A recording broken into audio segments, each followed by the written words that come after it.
재미없는 영화인데 이미 15,000원을 냈으니까 끝까지 봐야 한다고 생각한 적 있으신가요? 맛없는 뷔페인데 돈이 아까워서 배가 터질 때까지 먹은 적은요? 우리는 매일 이런 함정에 빠집니다. 이미 쓴 돈, 이미 투자한 시간, 이미 들인 노력 때문에 분명히 잘못된 선택인 걸 알면서도 계속 밀고 나가는 거죠. 심리학에서는 이것을 매몰 비용 오류라고 부릅니다.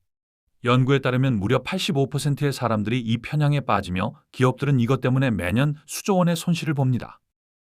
오늘 영상에서는 왜 이미 쓴 돈이 우리의 판단을 망치는지, 그리고 어떻게 이 함정에서 벗어날 수 있는지 알아보겠습니다.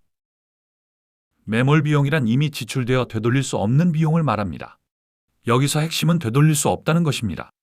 이미 쓴 돈은 어떤 선택을 하든 돌아오지 않습니다. 그런데 매몰 비용 오류란 바로 이 되돌릴 수 없는 비용을 미래의 결정에 반영하는 비합리적인 사고를 말합니다. 합리적인 판단이라면 오직 앞으로 얻을 이익과 앞으로 들어갈 비용만 따져야 합니다. 과거에 얼마를 썼는지는 전혀 상관이 없어야 하죠. 예를 들어 헬스장 연간 회원권을 끊었는데 운동이 너무 싫다면 합리적 선택은 안 가는 겁니다. 이미 낸 돈은 가든 안 가든 돌아오지 않으니까요. 하지만 우리는 돈이 아까워서 억지로 가거나 아니면 안 가면서도 내내 죄책감을 느낍니다. 이것이 바로 매몰 비용 오류의 전형적인 모습입니다. 1985년 오하이오 대학교의 심리학자 할 아크스와 캐서린 블러머는 매몰 비용 오류를 증명하는 유명한 실험을 진행했습니다. 참가자들에게 이런 상황을 제시했죠.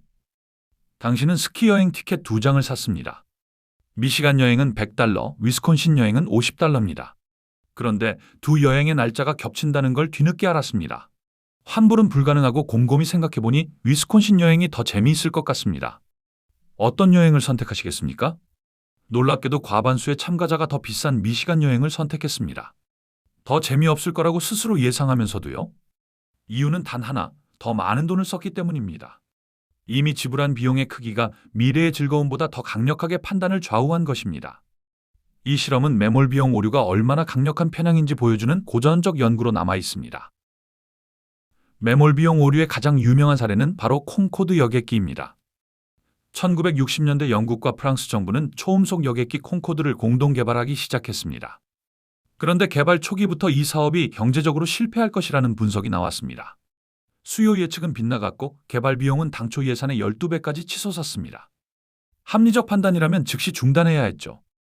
하지만 두 나라 정부는 이미 수십억 달러를 투자했다는 이유로 프로젝트를 멈추지 못했습니다. 결국 콩코드는 2003년에 운항을 중단했고 총 개발비는 현재 가치로 약 20조 원에 달했습니다. 경제학자들은 이 사례를 콩코드 오류라는 별도의 이름으로 부르며 매몰 비용 오류의 대표적 사례로 가르칩니다. 국가 단위에서도 이미 쓴 돈에 대한 집착이 합리적 판단을 완전히 압도할 수 있다는 경고입니다. 같은 상황에서 합리적 사고와 매몰 비용 사고가 어떻게 다른지 비교해 볼까요? 주식 투자를 예로 들어보겠습니다. 100만 원어치 주식을 샀는데 현재 가치가 60만 원으로 떨어졌습니다. 매몰 비용 사고는 이렇습니다. 40만 원이나 손해를 봤으니 본전은 찾아야지? 절대 못 팔아. 반면 합리적 사고는 이렇습니다. 이미 잃은 40만 원은 어쩔 수 없고 지금 이 주식이 앞으로 오를 가능성이 있는가만 따지자. 구독 서비스도 마찬가지입니다. 넷플릭스를 1년 동안 구독했는데 최근 3개월간 한 번도 안 봤다면 매몰 비용 사고는 이미 낸 돈이 아까우니까 계속 유지하자이고 합리적 사고는 앞으로도 안 볼 것 같으면 지금 바로 해지하자입니다. 과거를 볼 것인가? 미래를 볼 것인가? 이 차이가 좋은 결정과 나쁜 결정을 가릅니다.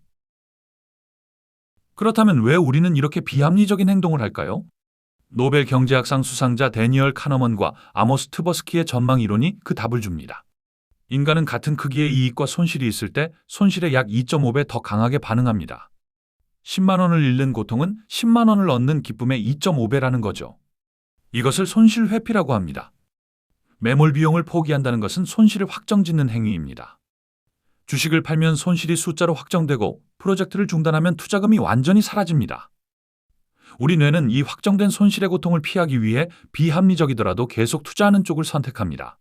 신경과학 연구에 따르면 매몰 비용을 포기할 때 뇌의 편도체와 전측 대상회, 즉 고통과 갈등을 처리하는 영역이 강하게 활성화됩니다. 매몰 비용을 버리는 것은 문자 그대로 뇌에게 고통스러운 경험인 겁니다. 매몰 비용 오류는 놀라울 정도로 일상 곳곳에 숨어 있습니다. 첫째, 게임 과금입니다. 모바일 게임에 수십만 원을 과금했기 때문에 이미 재미없어진 게임을 삭제하지 못합니다. 과금한 캐릭터와 아이템이 아까워서요. 둘째, 연애와 결혼입니다. 이미 5년을 사귀었으니까 맞지 않는 걸 알면서도 헤어지지 못합니다. 투자한 시간과 감정이 매몰 비용이 되는 거죠. 셋째, 줄서기입니다. 맛집 앞에서 1시간을 기다렸는데 30분을 더 기다려야 한다면 이미 기다린 시간이 아까워서 떠나지 못합니다. 넷째, 학업과 자격증입니다. 적성에 맞지 않는 전공인데 이미 2년을 다녔으니 전과를 못합니다. 다섯째, 안 읽는 책입니다. 재미없는 책인데 이미 반을 읽었으니 끝까지 읽어야 한다고 느낍니다. 이 모든 상황에서 과거의 투자가 현재의 발목을 잡고 있습니다. 매몰 비용 오류는 개인뿐 아니라 거대 조직도 무너뜨립니다. 대표적인 사례가 베트남 전쟁입니다. 미국 정부는 전쟁에서 이길 수 없다는 보고를 받고도 이미 희생된 5만 8천 명의 병사와 막대한 전비 때문에 철수를 결정하지 못했습니다. 이미 치른 희생이 헛되면 안 된다는 논리가 더 큰 희생을 만든 겁니다. 기업에서도 마찬가지입니다. 노키아는 스마트폰 시대에 신비한 운영체제가 경쟁력을 잃었다는 걸 알면서도 수년간 투자한 개발비 때문에 안드로이드로의 전환을 미뤘습니다. 결국 시장 점유율 50%에서 3%로 추락했죠. 이런 현상은 에스컬레이션 오브 커밋먼트, 즉 몰입 상승이라고도 부릅니다. 초기 투자가 클수록 실패를 인정하기 어려워지고 더 많은 자원을 쏟아붓게 되는 악순환에 빠지는 것입니다. 그렇다면 이 강력한 편향에서 어떻게 벗어날 수 있을까요? 첫째, 제로 베이스 사고를 하세요. 만약 지금 처음부터 다시 선택할 수 있다면 같은 선택을 할 것인가 스스로에게 물어보세요. 과거 투자를 완전히 지우고 현재 시점에서 판단하는 겁니다. 둘째, 기회비용을 계산하세요. 이 선택을 유지하느라 포기하는 다른 기회는 무엇인지 따져보세요. 손해보는 주식을 들고 있는 동안 다른 좋은 주식에 투자할 기회를 놓치고 있을 수 있습니다. 셋째, 제3자의 관점을 빌리세요. 친구가 같은 상황이라면 뭐라고 조언할지 생각해 보세요. 타인의 매몰 비용은 놀라울 만큼 객관적으로 판단할 수 있습니다. 넷째, 손절 기준을 미리 정하세요. 감정이 개입하기 전에 여기까지 떨어지면 판다. 이 시점까지 성과가 없으면 중단한다 같은 기준을 사전에 설정하세요. 다섯째, 작은 것부터 연습하세요. 재미없는 영화를 과감히 끄는 것부터 시작해 보세요. 작은 매몰 비용을 버리는 연습이 큰 결정에서의 판단력을 키워줍니다. 행동경제학의 아버지이자 노벨 경제학상 수상자인 리처드 탈러는 이렇게 말했습니다. 매몰 비용을 무시하는 것은 쉽지 않다. 하지만 중요한 것은 지금부터 무엇을 할 수 있는가이지 지금까지 무엇을 했는가가 아니다. 이 말은 매몰 비용 오류의 본질을 정확히 꿰뚫고 있습니다. 우리가 과거에 얼마를 썼는지, 얼마나 노력했는지는 미래의 최선의 선택과 아무런 관계가 없습니다. 탈러는 또한 멘탈 어카운팅, 즉 심리적 회계라는 개념을 통해 사람들이 돈을 마치 별도의 계좌처럼 나눠서 생각한다는 것을 밝혀냈습니다. 영화표에 쓴 돈, 헬스장에 쓴 돈을 각각의 계좌로 관리하기 때문에 그 계좌가 손실로 끝나는 것을 견디지 못하는 겁니다. 이것을 이해하는 것만으로도 우리는 한 걸음 더 나은 결정을 할 수 있습니다. 오늘 우리는 매몰 비용 오류가 얼마나 깊이 우리의 판단을 지배하는지 살펴봤습니다. 이미 쓴 돈, 이미 들인 시간, 이미 쏟은 노력을 놓아주는 것은 분명 고통스럽습니다. 하지만 진정한 용기는 잘못된 선택을 끝까지 밀고 나가는 것이 아니라 과거를 인정하고 더 나은 미래를 선택하는 데 있습니다.